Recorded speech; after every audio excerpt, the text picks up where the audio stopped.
فستیڤاڵی باخچەی ساوایانی تەرزەیە کە تێیدا جگە لە چەند چالاکیەکی هونەری و کلتوری خواردنە کوردەواریەکانیشان تێدا ئامادە کردووە. بەڕێوەبەری باخچەکەش ئاماژە بۆ دەکات ئامانجیانە برەوی زیاتر بە توانای منداڵەکان بدەن لە ڕێگەی ئەنجامدانی ئەم جۆرە فستیڤاڵانەوە. چالەکەکانیشمان هەم شانۆگەریەکمان هەیە، ئەوە دوو گۆرانیمان هەیە، بووکوزاوایەکی کوردیمان هەیە، کەلەپورێکی کوردەواریشمانێ و ئەنواع خواردنی کوردەواریش لەسەر ئەرکی مامۆستا خۆی. هەر مامۆستایەی خواردنێکی کوردەواری داناوە.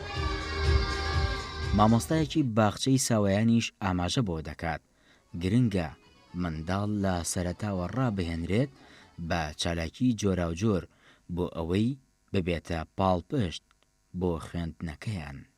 پێویستە ئەم جۆرە فستیڤاڵانە لە هەموو باخچەکانە هەبێ، بەتایبەت باخچەی ساوایان ئەبێ زۆر گرنگی پێ بگیرێت لەبەر ئەوەی مناڵ حەز بۆ کەشاکات. ئەبێ ڕۆژانە چەندین چالاکیمان هەیە ئێمە، چالاکی مۆسیقا یاخود شانۆ یاخود گۆرانی، چەندین جۆر چالاکی بە مناڵەکان ئەەکەین.